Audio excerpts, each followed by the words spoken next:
الحمد لله رب العالمين والعاقبة للمتقين والصلاة والسلام على أشرف الأنبياء والمرسلين وعلى آله الطيبين وأصحابه الطاهرين. أما بعد، فأعوذ بالله من الشيطان الرجيم. بسم الله الرحمن الرحيم. قل ان صلاتي ونسكي ومحياي ومماتي لله رب العالمين. قال الله تبارك وتعالى في مقام آخر: يا أيها النبي إنا أرسلناك شاهدا. صدق الله العظيم وصدق رسوله النبي الكريم الأمين المكين الرؤوف الرحيم. قال اللہ تبارک و تعالی فی شان حبیبہ مخبرا و آمرا: ان اللہ و ملائکتہ یصلون علی النبی یا ایہا الذین آمنوا صلوا علیہ وسلموا تسلیما. اللہم صلی علی سیدنا و مولانا محمد وعلی آل سیدنا و مولانا محمد وبارک وسلم وصلی علیہ. الصلاۃ والسلام علیک یا رسول اللہ وعلی آلک و صحابک یا حبیب اللہ. تمام تعریفیں اللہ تبارک و تعالیٰ کے لیے جو خالق کائنات بھی ہے، مالک شش جہات بھی، جو احد بھی ہے، صمد بھی ہے، جس کی شان لم یلد بھی ہے ولم یولد بھی. لا تعداد عدیہ درود و سلام بارگاہ سید الانام، شفیع رحمت، والی امت، شاہ خوباں، جان جانا، شہنشاہ حسینہ، سید سروراں، سیاہ لا مکان، تتمہ دوراں، سرخیل زہرہ جمالا، رازدان ما اوہا، شاہد ما تغا، صاحب علم نشرہ، معصوم آمنہ، احمد مجتبیٰ، حضرت محمد مصطفیٰ صلی اللہ علیہ وآلہ وصحبہ وبارک وسلم کی دربار ناز میں اپنی عقیدتوں، ارادتوں، محبتوں کا خراج پیش کرنے کے بعد اللہ جل مجدہ کی توفیق اور عطا سے آج ہم جان کائنات، جان عالم، مصطفیٰ جان رحمت صلی اللہ علیہ وسلم کا ذکر سننے اور سنانے کے لیے حاضر ہیں.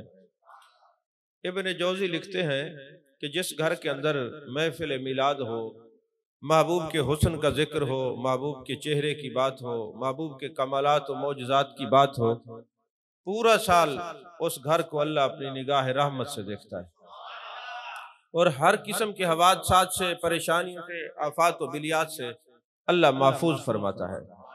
اور حضرت شاہ عبدالحق محدث دہلوی علیہ رحمہ فرماتے ہیں: نماز پڑھتا ہوں، روزہ رکھتا ہوں، زکوٰۃ حج ادا کرتا ہوں، لیکن کسی عمل پر اتنا مان نہیں ہے، بھروسہ نہیں ہے. بھروسہ اس بات کا ہے کہ جو سال بعد محبوب کا میلاد اپنے گھر میں مناتا ہوں، رب مجھے اس عمل کے سبب بخش دے گا. کیونکہ اللہ تبارک و تعالی ہر وقت اپنے یار کا ذکر کرتا ہے: ان اللہ و ملائکتہ یصلون علی النبی یا ایھا الذین آمنوا صلوا علیہ وسلموا تسلیما. خود بھی ہر وقت اپنے یار کا حسن، کمالات، اپنے محبوب کی عظمتیں اور شانیں بیان کرتا ہے، اور ایمان والوں کو بھی حکم ہے. بلکہ میں نے ایک تصوف کی کتاب میں پڑھا جس کو ابن ملکن نے لکھا ہے، فرماتے جس گھر میں محبوب علیہ السلام کا ذکر ہوتا ہے، اسی تاریخ کے اگلے سال تک اللہ اس گھر کو نگاہ رحمت سے دیکھتا ہے. 365 بار نگاہ رحمت سے دیکھتا ہے کہ میرے یار کا ذکر ہوا ہے، میرے یار کے حسن کی بات ہوئی ہے. میں کئی بار عرض کر چکا، ہر زبان پہ ذکر نہیں ہوتا، ہر دل میں نبی کی محبت نہیں ہوتی. یہ جس نے بھی لکھا نا کہ محبوب کی محفل کو محبوب سجاتے ہیں، آتے ہیں وہی جن کو سرکار بلاتے ہیں. یہ محبوب کا ذکر سننے کے لیے ہر کان نہیں ہوتا. جو اللہ کا پسندیدہ ہوتا ہے اسی کان میں والضحیٰ کے چہرے کی بات پہنچتی ہے، واللیل کی زلفوں کی بات پہنچتی ہے، ما زغ البصر وما طغیٰ کے کاجل والی آنکھوں والے محبوب کی بات پہنچتی ہے. اور دوسری بات یہ ہے، میرے آقا کریم صلی اللہ علیہ وسلم کی حیات کو ہم مانتے ہیں، حیات النبی کے قائل ہے. جو آپ کے وصال کا انکار کرتا ہے یہ بھی کفر ہے. اللہ نے ایک آن کے لیے جان کائنات صلی اللہ علیہ وسلم کو وصال دیا ہے، اور اس کے بعد پھر اسی طرح حیات جادوانی کی طرح حقیقت حیات حقیقی اور حصی کی طرح محبوب اپنے روز انور میں جلوہ گر ہے۔ امام زرقانی لکھتے ہیں ہمارے محبوب پاک صلی اللہ علیہ وسلم ہمارا قیام بھی دیکھتے ہیں، ہمارا سلام بھی دیکھتے ہیں، ہمارے اعمال کا بھی مشاہدہ فرماتے ہیں، ہمارا آنا بھی دیکھتے ہیں، ہمارا جانا بھی دیکھتے ہیں۔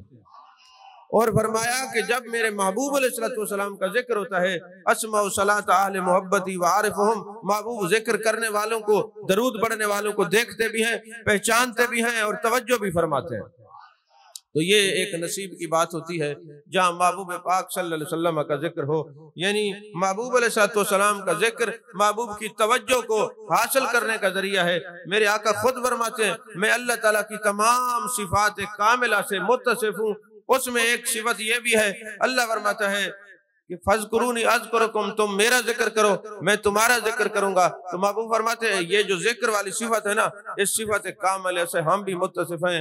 انا جلیس من ذاکرانی، ہم اس کو یاد کرتے ہیں، اس کے ہم نشین ہوتے ہیں جو ہمارا ذکر کرتا ہے۔ یہ محبوب فرماتے ہیں انا جلیس من ذاکرانی، جہاں ہمارا ذکر ہوتا ہے ہم ان کے آس پاس ہوتے ہیں، جہاں ہمارا ذکر ہوتے ہیں ہم موجود ہوتے ہیں، جہاں کوئی ہمارا ذکر کرتے ہیں ہم توجہ کرتے ہیں، جہاں ہمارا ذکر ہوتے ہیں ہمارا جلوہ وہاں پہنچتا ہے، جہاں ہمارا ذکر ہوتے ہیں ہماری نگاہ پہنچتی ہے۔ بلکہ حضور غزالی زمان رحمت اللہ علیہ لکھتے ہیں کہ جس طرح آسمان کا سورج ہے نا، اس کی روشنی سب کے پاس پہنچتی ہے، کوئی یہ نہیں کہتا کہ میرے پاس کم روشنی پہنچی، زیادہ، سب پہ یکساں ہے۔ یہ آسمان کا سورج، اس کی روشنی سب کے پاس یکساں ہے، یہ نبوت کا سورج ہے، فیض بھی سب کے پاس یکساں ہے۔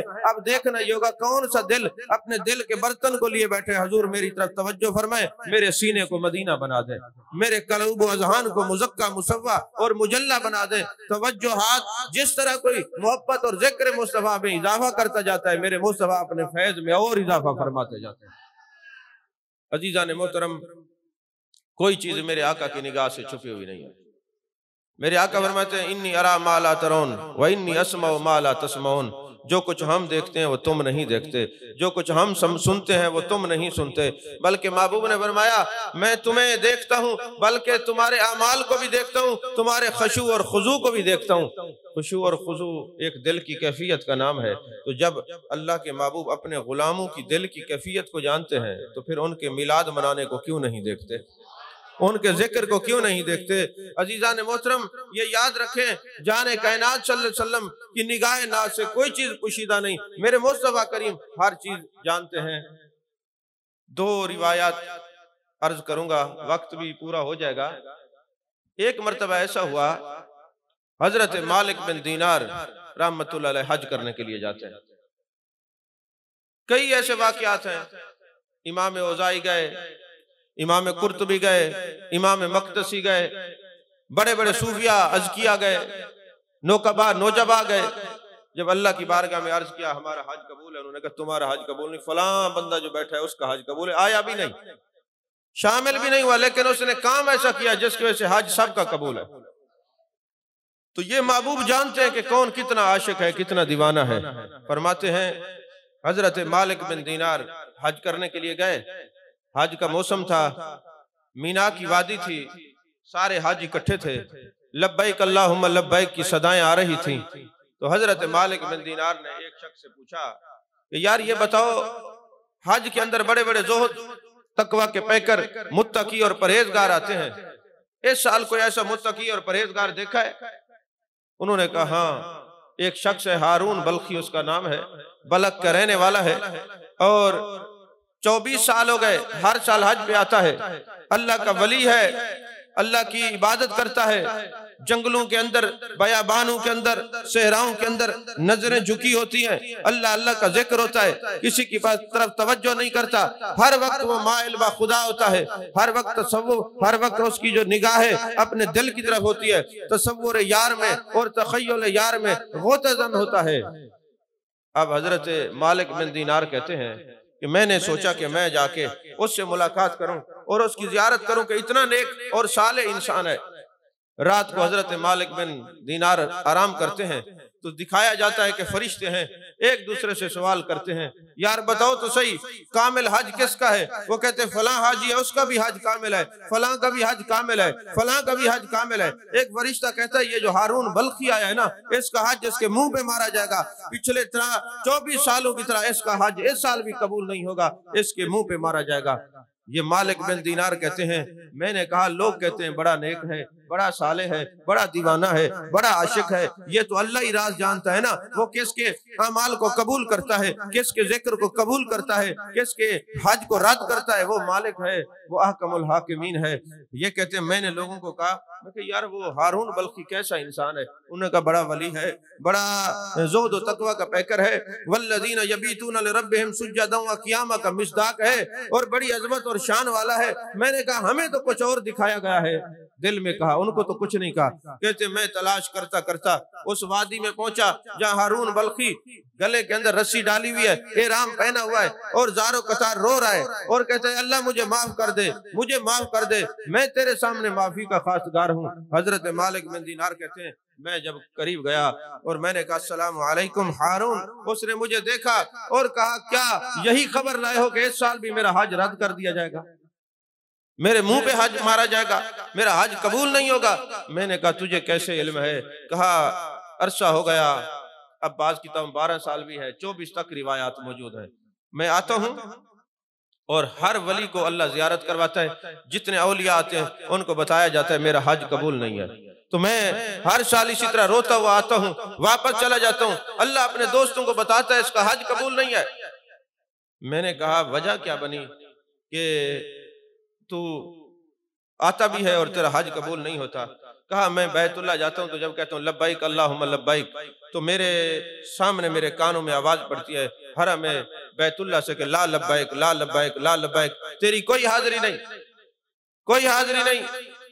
کہتے میں بڑا پریشان ہوا، میں نے اس کو کہا وجہ کیا بنی کہ اللہ تبارک و تعالیٰ تیری عبادات کو رد کر دیتا ہے، تیرے معاملات کو رد کرتا ہے؟ اس نے کہا اگر میں آپ کو بتاؤں آپ کا جگر پگھل جائے گا، مجھ سے خطا ایسی ہوئی ہے، رمضان المبارک کا مہینہ تھا، میری ماں زہد و تقوی کا پیکر تھی، اللہ اللہ کا ذکر کرنے والی تھی، یاد الہی میں مستغرق رہنے والی تھی، یہ رات کو میں شراب سے بالکل محو ہو کے شراب کے نشے کے اندر غوطہ زن ہو کے جب گھر آیا، میری ماں نے کہا تجھے حیا نہیں آتا، شرم نہیں آتی، تو روزے نہیں رکھتا، عبادت نہیں کرتا، تراویح نہیں پڑھتا، اور تو ایک شراب کے نشے میں ہر وقت غوطہ زن رہتا ہے، حیا نہیں آتا؟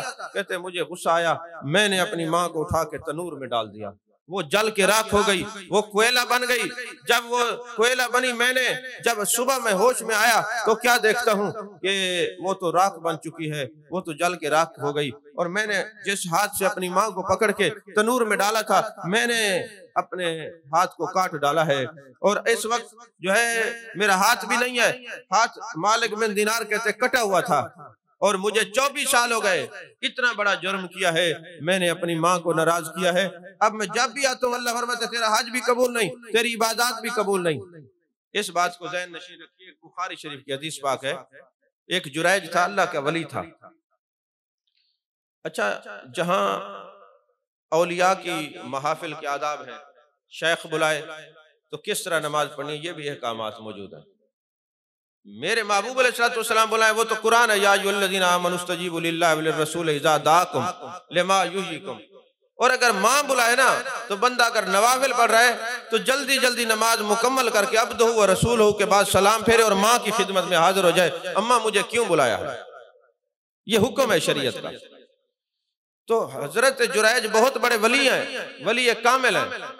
بخاری شریف کے اندر حدیث ہے، محبوب علیہ السلام نے یہ بیان فرمایا ہے، فرماتے ہیں حضرت جریج عبادت کر رہے تھے، لذت عبادت میں نماز میں مشغول تھے۔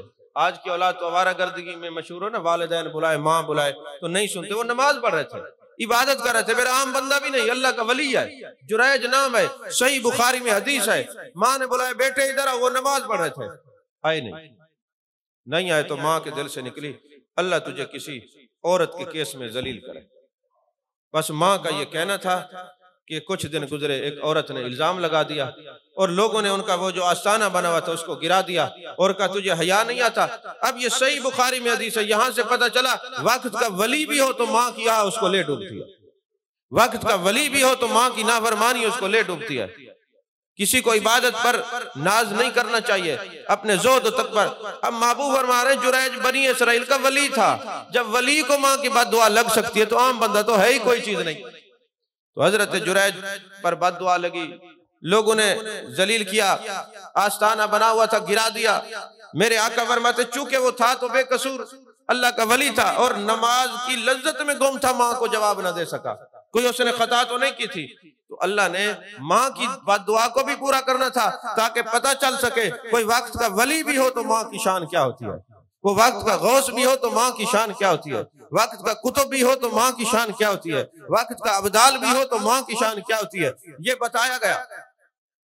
اور یہ ماں کو ساری شانیں باپ کی وجہ سے ملی ہیں، کوئی ماں کی عظمت کو سن کے باپ کی محبت کو نہ بھول جائے، بلکہ ترمذی شریف کی حدیث پاک ہے کہ غیر شرعی اگر عذر نہ ہو تو اگر کوئی دیکھنا چاہے میرا رب مجھ سے راضی ہے تو دیکھو، اس کا باپ اس سے راضی ہے۔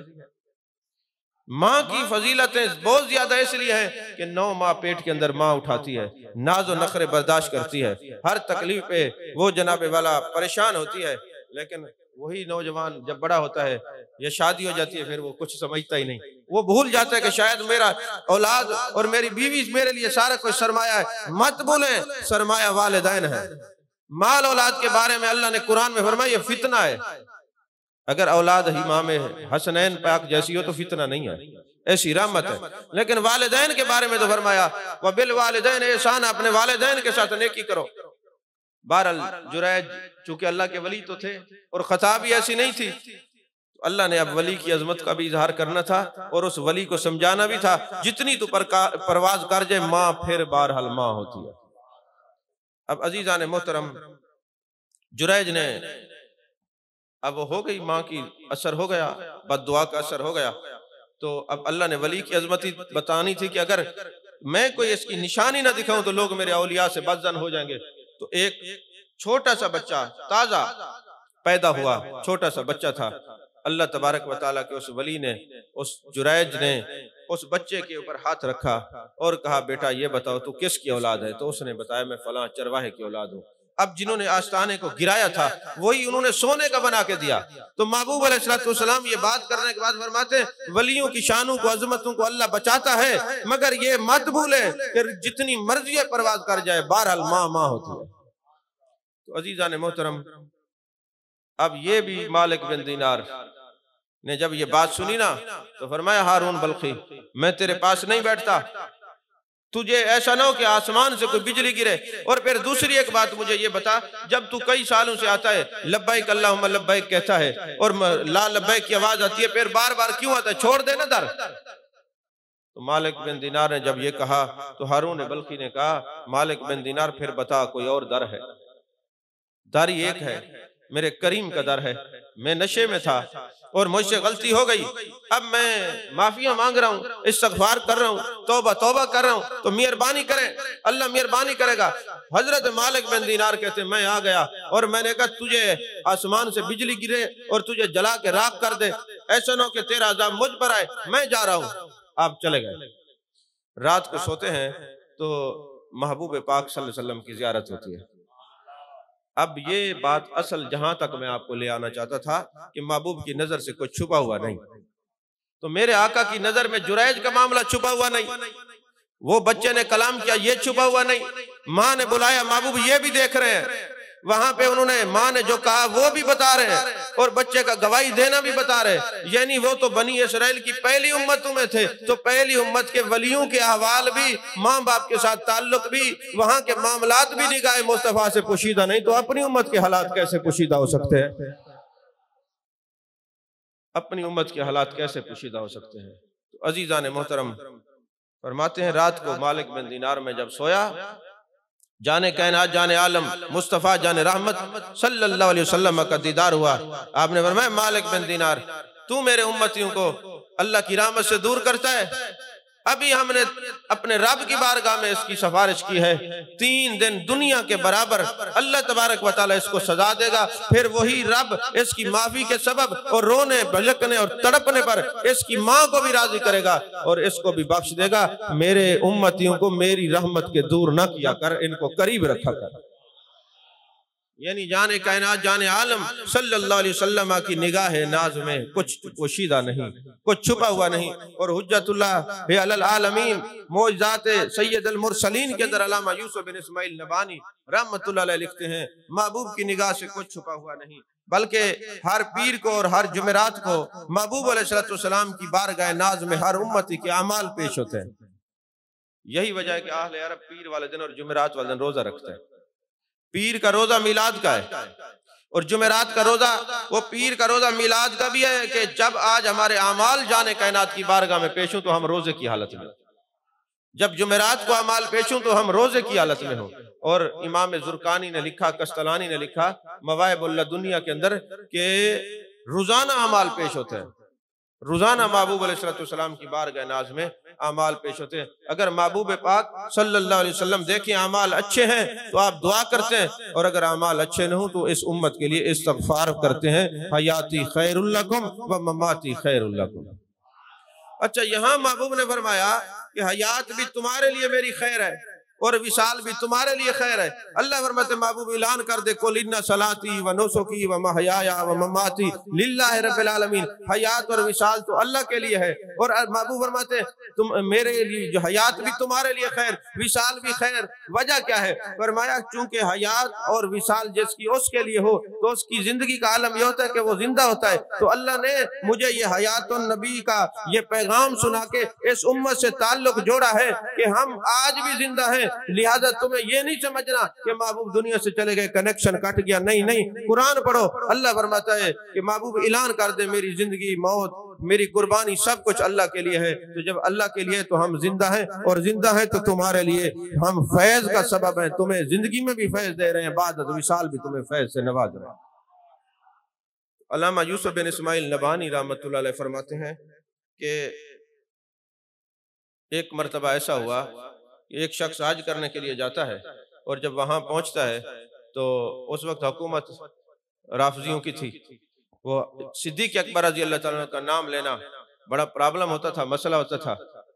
اور آج کل آپ سوشل میڈیا پہ دیکھ رہے ہیں کہ جاہل گدی نشین حضرت ابو سفیان رضی اللہ تعالیٰ عنہ کے بارے میں ایسی واہیات قسم کی زبان استعمال کر رہے ہیں۔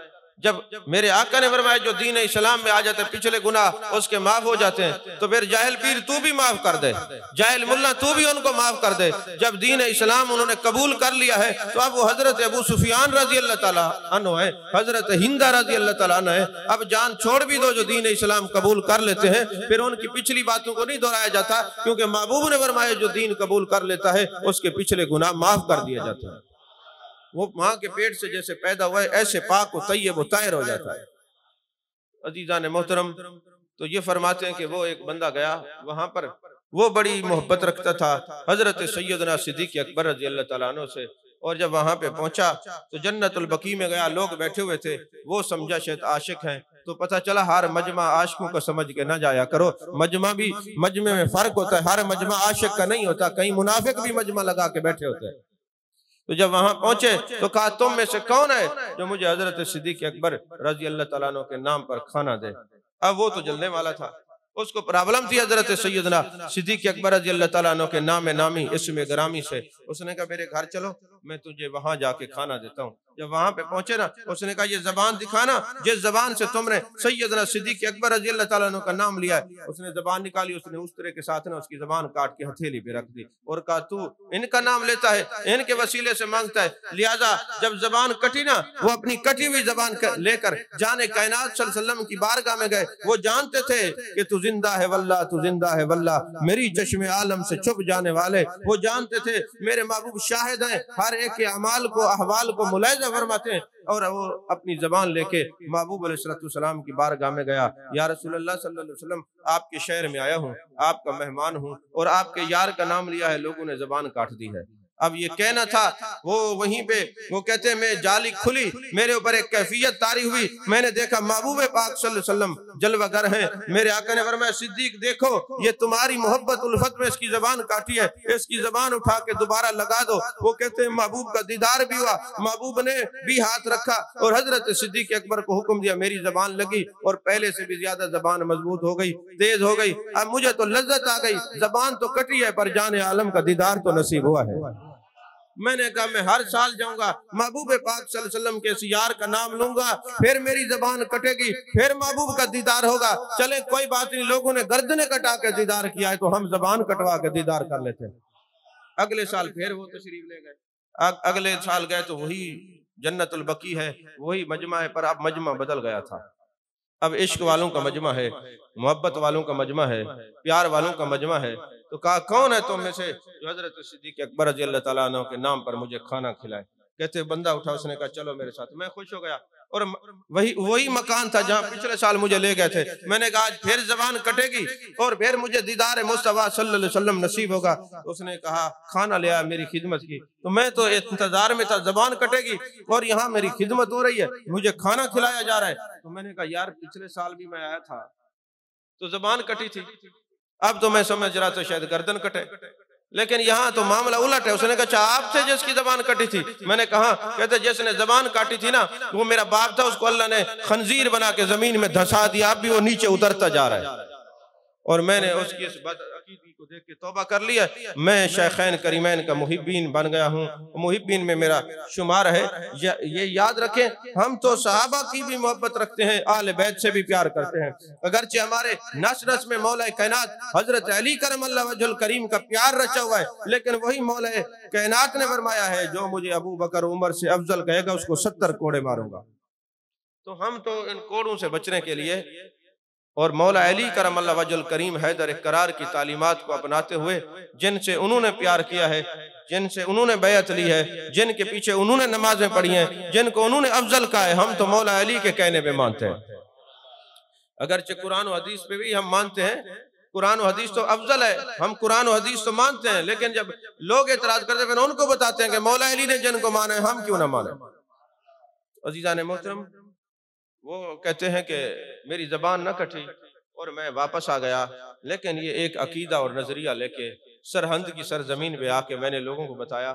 لوگوں ایک بات یاد رکھنا، جو جان کائنات جان عالم مصطفیٰ جان رحمت صلی اللہ علیہ وسلم سے محبت رکھتا ہے، ان کے احوال بھی، ان کے اعمال بھی، ان کے معاملات بھی، کوئی چیز محبوب علیہ السلام کی نگاہ ناز سے چھپا ہوا کچھ بھی نہیں ہے۔ میرے آقا کریم صلی اللہ علیہ وسلم ہر امتی کی کیفیت کو جانتے بھی ہیں، ملاحظہ بھی فرماتے ہیں، اور اگر ان کے نقائص دیکھیں تو آپ استغفار بھی فرماتے ہیں، اور ان کے اچھے اعمال دیکھ کر محبوب علیہ السلام خوشی کا اظہار بھی فرماتے ہیں۔ اللہ جل مجد الکریم ہم سب کو ہر وقت محبوب علیہ السلام کی محبتوں سے، آپ کے عشق سے، آپ کی اطاعت سے، آپ کی اتباع سے ہم سب کو ہمیشہ مزین رکھے۔ آمین وآخر دعوانا ان الحمدللہ۔